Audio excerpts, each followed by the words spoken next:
حضرات گرامی قدر، معزز سامعین کرام اور میرے عزیز دوستوں، بزرگوں اور بھائیوں، تمام قسم کی حمد و ثنا، بڑائی اور بزرگی اس وحدہ لا شریک خالق کائنات، مالک ارض و سما کے لیے لائق و زیبا ہے، جس نے تمام کائنات کو اپنی قدرت سے پیدا فرمایا۔ بعدہ درود و سلام نازل ہو اس ذات مقدسہ مطہرہ پر جو ساری کائنات کے لیے ہادی و رہنما بن کر اس روئے سرزمین پر تشریف لایا ہے، جن کا نامی اسم گرامی جناب محمد رسول اللہ صلی اللہ علیہ وسلم پر اور ان کے آل و اصحاب پر۔ حضرات گرامی، میں نے خطبہ مسنونہ کے بعد آپ کے سامنے سورہ انعام کی پہلی آیت تلاوت کی ہے، جس کے اندر اللہ رب العزت ارشاد فرماتا ہے: الحمدللہ الذی خلق السماوات والارض۔ تمام تعریفیں اس اللہ کے لیے ہے جس نے زمین اور آسمان بنائے، وجعل الظلمات والنور، اور اسی نے ظلمتیں، تاریکیاں اور روشنی بنائی۔ ثم الذین کفروا بربہم یعدلون، پھر اس کے باوجود کافر اپنے رب کے ساتھ شرک کرتے ہیں۔ حضرات گرامی، اس آیت کریمہ میں غور طلب بات یہ ہے کہ اللہ نے کہا کہ اسی نے اس دنیا کے اندر ظلمتوں کو پیدا کیا اور روشنی کو بھی پیدا کیا۔ ظلمتوں سے مراد باطل عقائد، باطل نظریات اور ضلالت و گمراہی ہے، اور روشنی سے مراد حق کا نور ہے۔ جب آپ قرآن مجید کے اندر غور کریں گے تو ایک چیز آپ کو دیکھنے کو ملے گی۔ آپ دیکھیں گے کہ اللہ رب العالمین نے قرآن مجید کے اندر جہاں بھی ظلمت اور نور کا تذکرہ کیا ہے حق و باطل کے لیے، وہاں پر اللہ نے ظلمت کو جمع کے صیغے میں استعمال کیا، کہا ظلمات، یعنی بہت سی ظلمتیں، بہت سی تاریکیاں، اور اس کے مقابلے میں لفظ نور کو اللہ رب العالمین نے واحد کے صیغے میں، مفرد کے صیغے میں استعمال کیا، یعنی ایک نور۔ ایسا کیوں؟ آپ کو معلوم ہے، چونکہ اس دنیا کے اندر حق ہمیشہ سے ایک رہا ہے اور گمراہیاں انگنت رہیں، سچا دین ایک رہا اور ادیان باطلہ بہت رہے، سچا عقیدہ ایک رہا اور باطل عقیدے بہت رہے۔ یہی وجہ ہے کہ پورے قرآن مجید کے اندر آپ اٹھا کر دیکھیے، جہاں بھی اللہ رب العالمین نے ضلالت و گمراہی کا تذکرہ کیا، باطل کا تذکرہ کیا، باطل نظریات کا تذکرہ کیا، وہاں اللہ رب العالمین انہیں ظلمتوں سے تعبیر کیا، اور دین حق کو جہاں بھی اللہ نے پورے قرآن میں تذکرہ کیا، لفظ نور اور مفرد کے صیغے میں استعمال کیا، کیونکہ اس روئے سرزمین پر حق ہمیشہ سے ایک رہا ہے۔ اسی وجہ سے اور باطل ہر زمانے کے اعتبار سے، حالات کے اعتبار سے، ماحول کے اعتبار سے ہزار رنگ بدلے گا، ہزار چہرے بدلے گا، ہزار شکلیں ہوں گی باطل کی، لیکن یاد رکھیے یہ حق شروع سے لے کر آج تک ایک رہا ہے اور انشاءاللہ قیامت تک ایک ہی رہے گا۔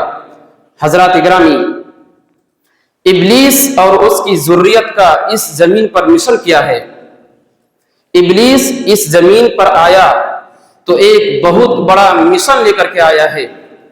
اس کا مشن ہے اللہ کے بندوں کو گمراہ کرنا اور گمراہی کے راستے پہ ڈالنا۔ صرف گمراہ کرنا نہیں، بلکہ گمراہ کرنے کے ساتھ ساتھ گمراہی کے راستے پہ لگانا۔ یہی وجہ ہے کہ جب یہ مردود دربار الہی سے بھگایا گیا تو اس نے اللہ سے پہلے مہلت مانگا اور کہا مجھے قیامت تک کے لیے مہلت چاہیے۔ اللہ نے کہا جاؤ الی یوم یبعثون، تمہیں انک من المنذرین، تمہیں قیامت تک کے لیے مہلت دے دی گئی ہے۔ اس کے بعد اس نے رب سے ایک وعدہ کیا، اور کیا کہا اے رب، زمین پر جانے کے بعد میں تیرے بندے کو گمراہ کرنے میں کوئی کسر باقی نہیں چھوڑوں گا۔ وَلَأُضِلَّنَّهُمْ وَلَأُمَنِّيَنَّهُمْ وَلَآمُرَنَّهُمْ فَلَيُبَتِّكُنَّ آذَانَ الْأَنْعَامِ وَلَآمُرَنَّهُمْ فَلَيُغَيِّرُنَّ خَلْقَ اللَّهِ۔ کہا اے رب تیرے زمین پر جانے کے بعد میں تیرے بندے کو خوب گمراہ کروں گا۔ وَلَأُمَنِّيَنَّهُمْ، اور اس دھوکے باز دنیا کے اندر انہیں دھوکہ میں رکھنے کے لیے جھوٹی جھوٹی آرزویں دلاؤں گا، جھوٹی جھوٹی انہیں خواہشیں دلاؤں گا۔ اور پھر اس کے بعد وَلَآمُرَنَّهُمْ فَلَيُبَتِّكُنَّ آذَانَ الْأَنْعَامِ، اور میں انہیں حکم دوں گا وہ میرے لیے اپنے چوپایوں کے کان چیریں گے، میرے لیے اپنے جانوروں کے وہ کان پھاڑیں گے۔ وَلَآمُرَنَّهُمْ فَلَيُغَيِّرُنَّ خَلْقَ اللَّهِ، اور میں انہیں حکم دوں گا کہ وہ تیرے انداز تخلیق کو بدل کر رکھ دیں گے۔ تو نے انسان کو جس شکل و صورت میں پیدا کیا ہے میں انہیں حکم دوں گا وہ فطرت سے بغاوت کریں گے اور تیرے انداز تخلیق کو بدل کر رکھ دے گا۔ حضرات گرامی اسی پر بس نہیں کیا بلکہ آگے اور کہا، کیا کہا؟ ثُمَّ لَآتِيَنَّهُمْ مِنْ بَيْنِ أَيْدِيهِمْ وَمِنْ خَلْفِهِمْ وَعَنْ أَيْمَانِهِمْ وَعَنْ شَمَائِلِهِمْ وَلَا تَجِدُ أَكْثَرَهُمْ شَاكِرِينَ۔ کہا اے پروردگار میں تیری زمین پر تیرے بندے کو چاروں طرف سے گمراہ کروں گا، اور انہیں گمراہ کرنے کے لیے سامنے سے بھی آؤں گا، ان کے سامنے سے بھی حملہ کروں گا، ان کے پیچھے سے بھی حملہ کروں گا، اس کے دائیں سے بھی حملہ کروں گا، اس کے بائیں جانب سے بھی حملہ کروں گا۔ تیرے یہ بندے میرے حملوں کے زد پر ہوگا، اور جو بھی انسان سامنے کے حملوں سے بچ جائے گا پیچھے کے حملوں سے مارا جائے گا، جو پیچھے کے حملے سے بچے گا دائیں جانب کے حملے سے مارا جائے گا، جو دائیں جانب سے بچ جائے گا وہ بائیں جانب کے حملوں سے مارا جائے گا۔ اور اس کا نتیجہ یہ ہوگا، اس کا انجام یہ ہوگا وَلَا تَجِدُ أَكْثَرَهُمْ شَاكِرِينَ، تو ان میں سے اکثر کو ناشکرا پائے گا، تو ان میں سے اکثر کو شکر گزار نہیں پائے گا۔ تو یہ اس زمین پر شیطان کا مشن ہے۔ یہی وجہ ہے کہ اس دنیا کے اندر گمراہیاں ہمیشہ رہیں اور بہت رہیں، ضلالتیں ہمیشہ رہیں بہت رہیں، باطل عقیدے بہت رہے۔ کیوں؟ اس لیے کہ شیطان اس دنیا میں یہ مشن لے کر آیا ہے اور وہ اپنے مشن پر لگا ہوا ہے۔ ادھر اللہ رب العالمین نے بھی انسان کو ایک دن کے لیے بھی اس روئے سرزمین پر بغیر ہدایت اور رہنمائی کے نہیں چھوڑا، کیونکہ شیطان اپنی مشن پہ لگا ہوا ہے۔ تو اللہ نے جب انسان کو زمین پہ اتارا تو ایک دن کے لیے بھی بغیر ہدایت اور رہنمائی کے نہیں چھوڑا۔ اس کا سب سے بڑا ثبوت یہ ہے کہ اللہ رب العالمین نے پہلے انسان کو پہلا نبی بنایا۔ حضرت آدم علیہ السلام اس زمین کے پہلے انسان بھی ہیں اور اس زمین کے پہلے نبی بھی ہیں۔ تو اللہ نے پہلے انسان کو پہلا نبی بنایا تاکہ روز اول سے ہی ہدایت اور رہنمائی کا سلسلہ جاری رہے، جس سے انسان حق اور باطل میں فرق کر سکے، سچ اور جھوٹ میں فرق کر سکے، اپنی آپ کو شیطان کے حملوں سے اور اپنی ذریت کو بچا سکے۔ اللہ رب العالمین نے حضرت آدم علیہ السلام کو زمین پہ اتارا تو کہا کہ فَإِمَّا يَأْتِيَنَّكُمْ مِنِّي هُدًى فَمَن تَبِعَ هُدَايَ فَلَا خَوْفٌ عَلَيْهِمْ وَلَا هُمْ يَحْزَنُونَ۔ کہا آدم زمین پہ جا رہے ہو، سنو میری جانب سے تمہیں ہدایت ملتی رہے گی، میری جانب سے تمہیں رہنمائی ملتی رہے گی۔ فَمَن تَبِعَ هُدَايَ، اور جو کوئی میری ہدایت کی اتباع اور پیروی کرے گا، فَلَا خَوْفٌ عَلَيْهِمْ وَلَا هُمْ يَحْزَنُونَ، اس پر کسی بھی قسم کا نہ خوف ہوگا اور نہ وہ غم ہوگا۔ اور اللہ نے یہ ہدایت کا سامان کیسے تیار کیا؟ آپ کو معلوم ہے انبیاء کرام کا سلسلہ جاری کر کے اللہ نے لاتعداد انبیاء کرام کو اس زمین کے اندر مبعوث کیا، بھیجا، جو ہر نبی ہر رسول اپنی اپنی امت کو بتاتے رہے کہ یہ اللہ کا راستہ ہے، یہ شیطان کا راستہ ہے، یہ جنت کا راستہ ہے، یہ جہنم کا راستہ ہے۔ یہ حق کا راستہ ہے، یہ باطل کا راستہ ہے۔ اور اللہ نے صرف انبیاء کرام کو نہیں بھیجا بلکہ انبیاء کرام کے ساتھ ساتھ آسمان سے کتابیں بھی اتاری، جو کتابیں ہر دور میں ہر زمانے میں انسانوں کی رہنمائی کرتی رہی کہ سچائی کیا ہے، جھوٹ کیا ہے، حق کیا ہے، باطل کیا ہے۔ ہر دور میں یہ آسمانی کتابیں انسانوں کی رہنمائی کرتی رہیں۔ حضرات گرامی، اور اس کے علاوہ اللہ رب العالمین نے انسانوں کی ہدایت کے لیے اس کائنات میں بے شمار نشانیاں رکھی ہیں، جو نشانیاں اللہ رب العالمین کی وحدانیت پر دلالت کرتی ہے، اس کی قدرت پر دلالت کرتی ہے۔ قرآن کہتا ہے وَكَأَيٍّ مِّنْ آيَةٍ فِي السَّمَاوَاتِ وَالْأَرْضِ يَمُرُّونَ عَلَيْهَا وَهُمْ عَنْهَا مُعْرِضُونَ۔ قرآن کہتا ہے کہ اس کائنات کے اندر اللہ رب العالمین نے بے شمار نشانیاں ایسی رکھی ہیں جو اس کی وحدانیت کا پتہ دیتی ہے۔ اللہ نے ایسی نشانیاں رکھی ہیں جو اس کی الوہیت کا پتہ دیتی ہیں، لیکن انسان ہے کہ ان نشانیوں سے سبق حاصل نہیں کرتا اور ان نشانیوں کو دیکھ کر کے ایسے گزر جاتا ہے جیسے اس نے دیکھا ہی نہیں۔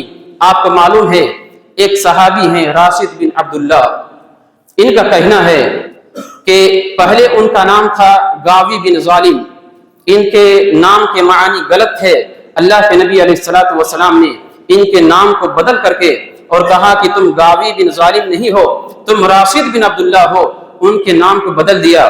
بہرحال ان کا ایک بت تھا، وہ اپنے پاس ہمیشہ ایک بت رکھا کرتے تھے اور وہ اس کے سامنے اپنا سر ٹیکتے تھے، ان سے بڑی محبت کرتے تھے، اس کی پوجا کرتے تھے، اس کی پرستش کرتے تھے۔ ایک مرتبہ ہوا یہ کہ جب وہ اپنے اس بت کے پاس آیا تو دیکھا کہ ایک لومڑی اس کے سر پہ، اس کے چہرے پہ پیشاب کر رہی ہے۔ جب یہ منظر دیکھا وہ حیران رہ گئے، وہ تعجب میں پڑ گئے اور وہ کہنے لگے، وہ شاعر تھے اس لیے شاعرانہ انداز میں کہا رب یبول الثعلبان برأسہ، کیا یہ رب ہو سکتا ہے، کیا یہ الہ ہو سکتا ہے، کیا یہ معبود ہو سکتا ہے جس کے سر پہ، جس کے چہرے پہ ایک لومڑی پیشاب کر دے، ایک جانور پیشاب کر دے؟ ہرگز نہیں۔ لقد ذل من بالت علیہ الثعالب، کہا وہ ذلیل ہے، وہ رسوا ہے جس کے سر پہ، جس کے منہ پہ ایک لومڑی اور ایک جانور پیشاب کر دے۔ اور اسی دن اس نے شرک سے توبہ کیا اور اسلام کے اندر داخل ہو گئے۔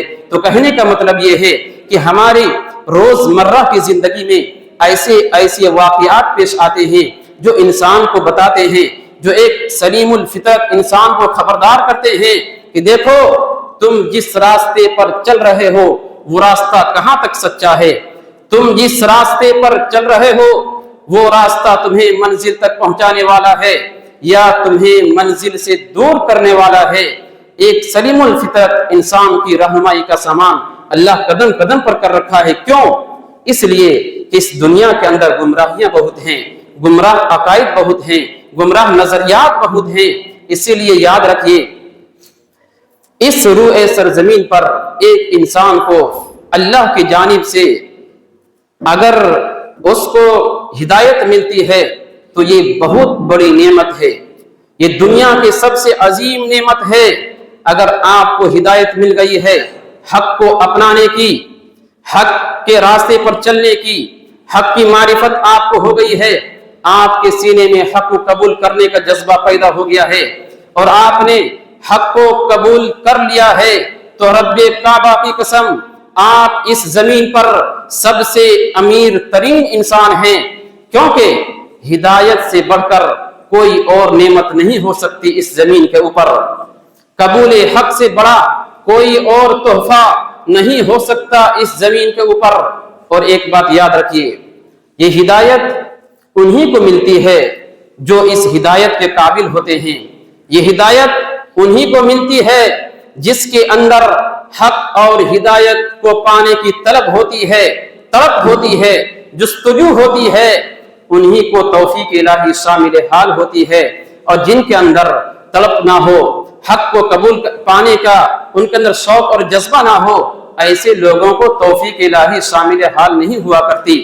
قرآن مجید کے اندر اللہ فرماتا ہے فَمَن يُرِدِ اللَّهُ أَن يَهْدِيَهُ يَشْرَحْ صَدْرَهُ لِلْإِسْلَامِ، اللہ فرماتا ہے کہ اللہ جسے ہدایت دینا چاہتا ہے اس کے سینے کو کھول دیتا ہے اسلام کے لیے، حق کے لیے، اور وہ انسان بڑے ہی اطمینان کے ساتھ، سکون کے ساتھ حق کو اپنا لیتا ہے، حق کو قبول کر لیتا ہے۔ لیکن جن کے اندر حق قبول کرنے کا جذبہ نہ ہو، طرف نہ ہو، اللہ کہتا ہے وَمَن يُرِدِ اللَّهُ أَن يُضِلَّهُ يَجْعَلْ صَدْرَهُ ضَيِّقًا حَرَجًا، اللہ اس کے سینے کو تنگ کر دیتا ہے، وہ اپنے سینے میں ایسی تنگی محسوس کرتا ہے جیسے کوئی آسمان کی جانب چڑھ رہا ہو۔ آپ کو پتا ہے اس آیت کریمہ میں اللہ نے ایک سائنسی حقیقت کو بیان کیا ہے۔ وہ کیسے؟ اللہ نے کیا کہا کہ جنہیں میں گمراہ کرنا چاہتا ہوں اس کے سینے کو تنگ کر دیتا ہوں، اور وہ اسی طرح تنگی محسوس کرتا ہے جیسے کوئی آسمان کی طرف چڑھ رہا ہو۔ ہم سب جانتے ہیں، آپ لوگوں نے سائنس پڑھا ہوگا کہ جیسے جیسے انسان اوپر کی طرف چڑھتا ہے آکسیجن لیول کم ہوتا جاتا ہے، انسان کا دم گھٹنے لگتا ہے، آکسیجن کی کمی ہونے کی وجہ سے اس کا سینہ کھلنے لگتا ہے۔ وہی اللہ یہاں مثال دے رہا ہے اس انسان کے لیے جو انسان گمراہی کے راستے پہ لگا ہوا ہے۔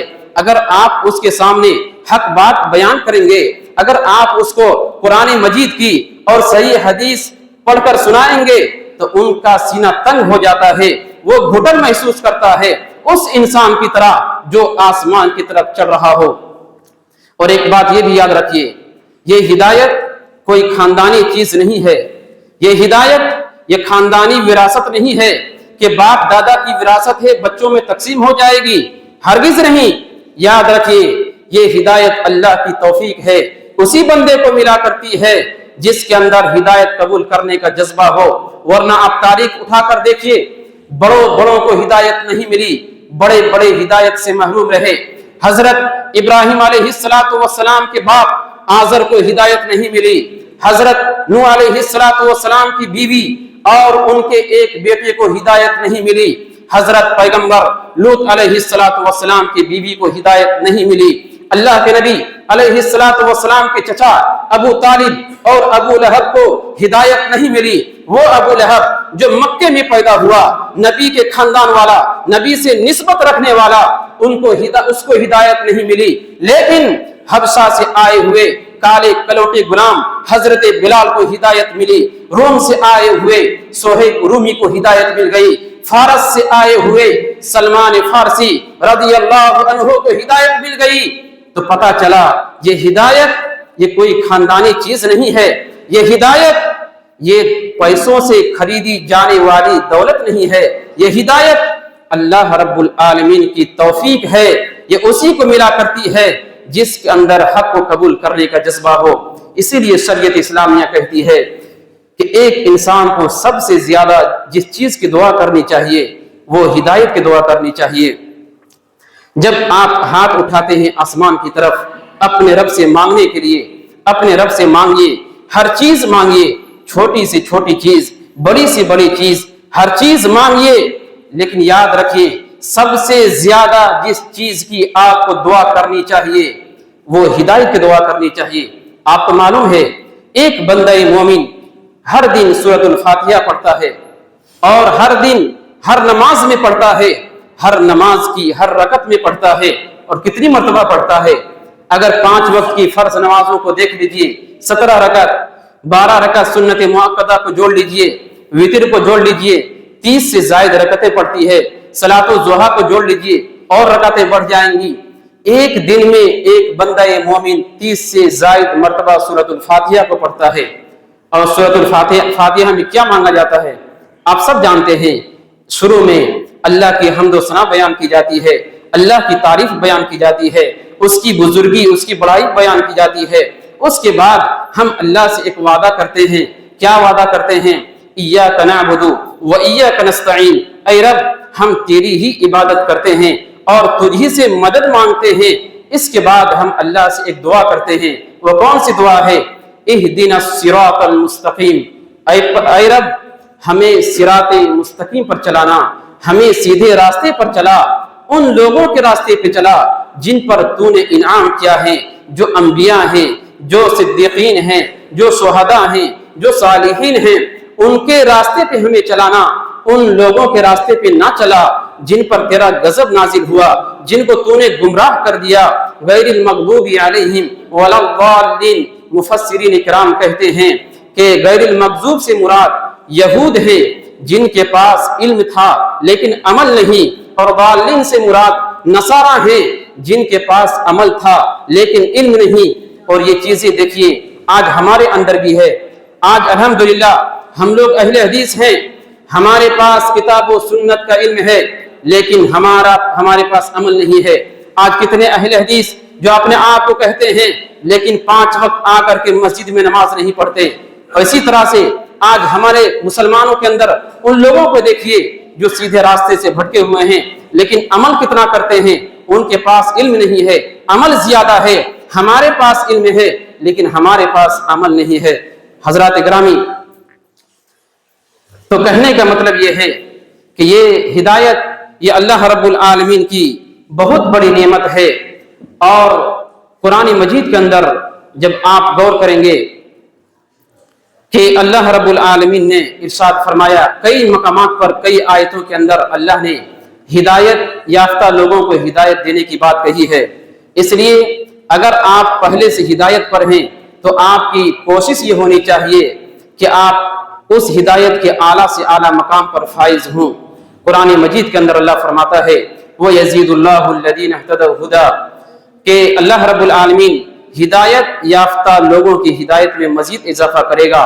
تو جب آپ پہلے سے ہدایت یافتہ ہیں تو آپ کی کوشش یہ ہونی چاہیے کہ ہم اس ہدایت کے اعلیٰ سے اعلیٰ مقام پر فائز ہوں.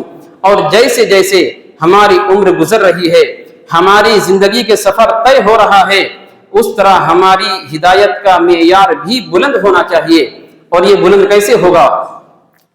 جب ہماری زندگی کے ساتھ ساتھ ہمارے پاس علم بڑھے گا, کتاب و سنت کا علم بڑھے گا, کیونکہ ہدایت اور علم میں گہرا رشتہ ہے. اللہ نے ہدایت کو علم سے جوڑا ہے, اس لیے ہمیں کوشش کرنی چاہیے کہ ہم جب ہدایت پا چکے ہیں تو ہم اعمال کر کے, نیک اعمال کر کے, اعمال صالحہ کر کے ہم ان ہدایت کے اعلیٰ مقام پر فائز ہوں. حضرات گرامی, اب تاریخ اٹھا کر دیکھیے, آپ تاریخ اٹھا کر پڑھیے, آپ کو پتا چلے گا کہ اللہ کے بندوں نے اس ہدایت کو پانے کے لیے کتنی بڑی بڑی قیمتیں چکائی ہیں, کتنی بڑی بڑی قربانیاں پیش کی ہیں. ہمیں اللہ رب العالمین کا شکر گزار ہونا چاہیے, ہمیں شکریہ ادا کرنا چاہیے. ہم بڑے ناشکرا واقع ہوئے ہیں, گھر بیٹھے اسلام کی دولت ہمیں مل گئی, ہمیں اس کا احساس نہیں ہے, ہمیں اس کی قدر نہیں ہے. ذرا ان لوگوں کی تاریخ پڑھیے جنہوں نے حق کو قبول کرنے کے لیے کتنی بڑی بڑی قربانیاں پیش کی ہیں, کتنی بڑی بڑی تکلیفیں اٹھائی ہیں. آپ شروع اسلام میں صحابہ کرام کی زندگیاں پڑھیے, ایک ایک صحابی کی زندگی کانٹوں سے بھری ہوئی آپ کو نظر آئے گی. ایک ایک صحابی کی زندگی مشکلات اور پریشانیوں سے بھری ہوئی آپ کو ملیں گی. میں ہر ایک کی مثال نہیں دے سکتا, لیکن ایک صحابی کی مثال میں آپ کے سامنے بیان کرنا چاہتا ہوں, اور وہ صحابی ہیں حضرت سلمان فارسی رضی اللہ عنہ. حضرت سلمان فارسی رضی اللہ عنہ کے قبول اسلام کا جو واقعہ ہے وہ ہر مسلمان کو پڑھنا چاہیے. ہم میں سے ہر ایک انسان کو پڑھنا چاہیے تاکہ اسے معلوم ہو کہ اسلام قبول کرنے کے لیے, حق کو اپنانے کے لیے, حق راستے پہ چلنے کے لیے کتنی کٹھنائیوں کا سامنا کرنا پڑتا ہے, کتنی قربانیاں پیش کرنی پڑتی ہے. میں مختصر طور پر آپ کے سامنے بیان کرتا ہوں. حضرت سلمان فارسی رضی اللہ عنہ سب سے پہلے حق کی تلاش میں اپنے گھر سے جدا ہوتے ہیں, اپنے خاندان سے جدا ہوتے ہیں, اپنے گھر بار سے جدا ہوتے ہیں, اپنے وطن سے جدا ہوتے ہیں. اور اس وقت چونکہ اللہ کے نبی علیہ الصلوۃ والسلام ابھی مبعوث نہیں ہوئے تھے, آپ کو نبی نہیں بنایا گیا تھا, تو اس وقت جو سچا دین تھا اس دنیا کے اندر وہ عیسائیت اور مسیحیت کا دین تھا. اسی لیے حضرت سلمان فارسی رضی اللہ عنہ عیسائی دھرم کو قبول کر لیتے ہیں, وہ عیسائی بن جاتے ہیں. اور عیسائی بننے کے بعد کرسچنوں کے جو پوپ ہوتے ہیں, جو راہب ہوتے ہیں, ان کی نگرانی میں رہنے لگے, ان کے پاس زندگی بسر کرنے لگے. اور آپ کو معلوم ہے کہ انہوں نے اپنی زندگی میں کتنے پوپ بدلے, کتنے راہب بدلے. جب ایک کا انتقال ہوتا دوسرے کے پاس چلے جاتے, دوسرے کا انتقال ہوتا تیسرے کے پاس چلے جاتے. اس طرح سے تاریخ بتاتی ہے کہ 10 پوپ کو انہوں نے بدلا, 10 راہب کو انہوں نے اپنی زندگی میں بدلا. اور وہ جو لاسٹ والا تھا 10واں, جب اس کا انتقال کا وقت قریب ہوا, حضرت سلمان نے کہا کہ آپ تو اس دنیا سے جانے والے ہیں, اب میں کس کے پاس جاؤں, آپ مجھے رہنمائی کیجئے, میں کس کے پاس جاؤں. اس پادری نے, اس راہب نے, اس پوپ نے کہا کہ سلمان, ایسا ہے کہ اس زمین پر ابھی عیسائیوں میں کوئی ایسا راہب, کوئی ایسا پوپ مجھے نظر نہیں آ رہا ہے جو ایماندار ہو, جو صحیح دین پر, صحیح راستے پر قائم ہو. حضرت سلمان فارسی پریشان ہو گئے, کہا کچھ تو بتائیے, میں کیا کروں, حق پر قائم رہنے کے لیے میں کیا کروں, کس کے پاس جاؤں. اس پادری نے, اس پوپ نے کہا کہ ایک راستہ ہے, وہ صرف ایک واحد راستہ ہے. کیا؟ کہا کہ ہمارے انجیل میں ایک نبی کا تذکرہ آیا ہے اور مجھے امید ہے کہ اس نبی کا زمانہ بہت قریب آ چکا ہے. اب وہ نبی اس دنیا میں ظہور ہونے والا ہے, تم اس کی تلاش میں لگ جاؤ. پھر اس نے علامتیں بتائی, کہا کہ وہ نبی ایسا ہوگا, صدقہ نہیں کھائے گا, وہ ہدیہ کو قبول کرے گا, اس کی پیٹھ میں, اس کے کاندھے پر مہر نبوت ہوگا, تم دیکھ لینا. یہ 2 علامتیں انہوں نے بتا دی اور کہا کہ وہ 2 کالے پتھر کے درمیان ہجرت کر کے جائے گا, یعنی مدینہ کی طرف اشارہ کیا. چنانچہ حضرت سلمان فارسی رضی اللہ عنہ کسی طرح سے, بہت لمبی تفصیلات ہیں, میں مختصر کر رہا ہوں, کسی طرح سے وہ مدینہ پہنچ گئے. وہ غلام بنا دیے گئے. ایک یہودی آدمی نے ان کو خرید لیا, وہ ان کے گھر کام کرتے تھے. اتنے میں اللہ کے نبی علیہ الصلوۃ والسلام ہجرت کر کے مکہ سے مدینہ تشریف لا چکے تھے. آپ کا چرچا ہر گھر میں تھا, ہر گھر میں آپ کو یاد کیا جاتا تھا. جب حضرت سلمان نے سنا تو وہ اپنے مالک سے اجازت لے کر کے تھوڑی سی کھجور یا تھوڑا سا مال لے کر کے آیا اور کہا, اے اللہ کے نبی, یہ میری طرف سے صدقہ ہے. اللہ کے رسول نے کہا, صدقہ ہے, میں نہیں کھاؤں گا, لے جاؤ کسی غریب مسکین میں اس کو ڈال, اس کو دے دو. چنانچہ وہ چلے گئے. اس کے بعد کچھ دن کے بعد پھر تھوڑا سا مال جمع کر کے پھر اللہ کے نبی علیہ الصلوۃ والسلام کی خدمت میں حاضر ہوئے اور کہا, اے اللہ کے نبی, یہ میری طرف سے ہدیہ ہے, آپ اسے قبول کیجئے. جیسے ہدیہ کا نام سنا, اللہ کے رسول علیہ الصلوۃ والسلام نے اسے قبول کر لیا. اب ایک نشانی پوری ہو گئی. اب حضرت سلمان فارسی رضی اللہ عنہ مجلس میں بیٹھے ہوئے تھے, مجلس سے اٹھ کھڑے ہوئے اور بار بار آپ کے پیچھے گھومنے لگے, آپ کے پیچھے رہنے لگے, آپ کے پیچھے چکر کاٹنے لگے. اللہ کے نبی علیہ الصلوۃ والسلام کو شک ہوا کہ یہ اجنبی آدمی بار بار میرے پیچھے کیوں جا رہا ہے. آپ کو احساس ہوا کہ شاید یہ میرا مہر نبوت دیکھنا چاہتا ہے. چنانچہ اللہ کے رسول علیہ الصلوۃ والسلام نے اپنی پیٹھ سے اپنی چادر کو ہٹا دیا. جیسے حضرت سلمان نے مہر نبوت کو دیکھا, وہ فوراً آپ کے کندھے سے چمٹ گئے, مہر نبوت کو بوسہ دیا اور آپ سے چمٹ کر کے وہ زاروں قطار رونے لگے. اللہ کے نبی علیہ الصلوۃ والسلام نے کہا, تم کون ہو, کہاں سے آئے ہو, ماجرا کیا ہے, کیوں رو رہے ہو. حضرت سلمان نے اپنی زندگی کی پوری داستان, پورا واقعہ سنایا. اس دن سے حضرت سلمان رضی اللہ عنہ اللہ کے رسول کے چہیتے صحابی بن گئے. اللہ کے رسول علیہ الصلوۃ والسلام کے لاڈلے صحابی بن گئے. مدینے میں ان کا کوئی خاندان نہیں تھا, مدینے میں ان کا کوئی رشتہ دار نہیں تھا. لوگ پوچھتے تھے, سلمان تمہارا نسب کیا ہے, تمہارا خاندان کیا ہے. وہ کہتے تھے, انا سلمان ابن اسلام, میں اسلام کا بیٹا سلمان ہوں. تو آپ نے دیکھا کہ اللہ کے بندوں نے اس حق کو قبول کرنے کے لیے, اس ہدایت کو پانے کے لیے کتنی بڑی بڑی قربانیاں پیش کی ہیں. یہ تو چھوڑ دیجئے, آج دیکھیے جو لوگ اسلام قبول کر رہے ہیں, جو لوگ اسلام کو اپنا رہے ہیں, انہیں کس قدر قربانیاں پیش کرنی پڑ رہی ہے. وہ ہماری نظروں سے اوجھل نہیں ہے. ہم ہر آئے دن یہ چیز کو مشاہدہ کرتے ہیں, دیکھتے ہیں. اسی لیے ہمیں اللہ رب العالمین سے دعا کرتے رہنی چاہیے. اللہ کے نبی علیہ الصلوۃ والسلام جن کی قدم قدم پر آسمان سے رہنمائی ہوتی تھی, وہ اللہ سے دعا کر رہے ہیں, اللہم انی اسألک الہدی والتقی والعفاف والغنی. اے اللہ, میں تجھ سے ہدایت مانگتا ہوں, میں تقوی مانگتا ہوں, پاک دامی مانگتا ہوں, میں تم سے بے نیازی مانگتا ہوں. اور جب اس دنیا کے اندر حق اور باطل میں کوئی چیز مشتبہ ہو جائے اور ہمیں پتہ نہ چلے یہ چیز حق ہے یا باطل ہے تو ہمیں دعا کرنی چاہیے اللہم ارنا الحق حقا وارزقنا اتباعا اللہم ارنا الباطل باطلا وارزقنا اجتنابا۔ اے اللہ جو حق ہے اسے ہماری نظروں میں حق بنا کر دکھا اور اسے قبول کرنے کی توفیق دے، اور جو باطل ہے اسے تو ہماری نظروں میں باطل بنا کر کے دکھا اور تو اسے ہمیں بچنے کی توفیق عطا فرما۔ میں اللہ رب العالمین سے دعا کرتا ہوں کہ باری الہ ہمیں کہنے سننے سے زیادہ اس پہ عمل کرنے کی توفیق عطا فرما۔ الہ العالمین ہم میں سے جو مسلمان بھائی سیدھے راستے سے بھٹکے ہوئے ہیں، الہ العالمین تو انہیں سیدھے راستے پر آنے کی توفیق عطا فرما۔ الہ العالمین ہم میں سے جو ہدایت یافتہ ہیں تو ان کی ہدایت میں مزید اضافہ فرما اور انہیں زیادہ سے زیادہ نیک اعمال کرنے کی توفیق عطا فرما۔ الہ العالمین ہم میں سے جو بیمار ہیں مولا تو انہیں شفا یابی عطا فرما، ہم میں سے جو مقروض ہیں مولا تو انہیں قرض ادا کرنے کی توفیق عطا فرما۔ آمین وآخر دعوانا ان الحمد للہ رب العالمین۔